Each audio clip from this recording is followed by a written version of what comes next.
Ayun, magandang gabi guys.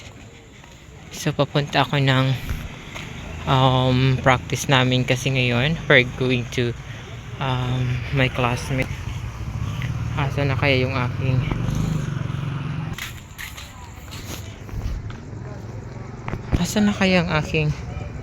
ito. Where she is. Bex, let's go. Naligo pa ako. Alam mo na, madiakan ko tati ka, di. Oh, back out ka. Ayan, nag-vlog mo ko, no?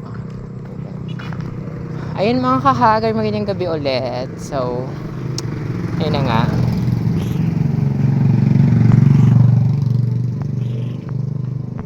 Ari na sila tanan. Ito bakla girl ato kasapang. Renato ka na yan? Renato ka na yan?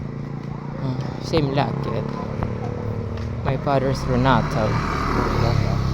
Sa nagbubta kila damay Renato. Taga? Taga din ka? Nagbubta. Aw.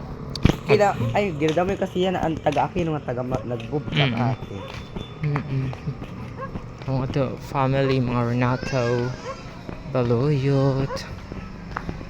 Ikontak di ka char. Ako rat na. Kasi hindi giba pagali tsaka igid mo naka-activity nga himo on assignment. Ako For gud mo palumpa. buwas nga aga kan Sir JP sa MI. Hindi ako girl and graduating. Makuri galing dahil sa graduating sa senior high pero pag doon sa iyo sa grade 12 sa grade 10 okay la dali la. Pero kaya ko gadyan na pero anak kinukuran ana mata. Inay man doon hindi anak mat dinalak maglinis. Ako lang girl. Diri ko dapat it deserve nga girl pero kay talaga sa manhatag girl. Ay inano ka matalino ka sa math? Oo girl. Kay mo pa eh. Kahit anong gawin ko girl basta di ka favorite. Oo. Kay bagod kasi ni ma'am wala siya favorite. Oo. Bongga kulat siya pero sa lagad ta na bisan ka highs niya sa mga quizzes basta bag sakit niya bisan ka pinakahis di ba 1 to 20 10 kala di ba ikaw ang pinakahis direct pasar sa kanman di ba bagsak ka pa rin ang pinakahit sa ginhatagan niya grade 91 Sa amo hindi an mahata sa amo an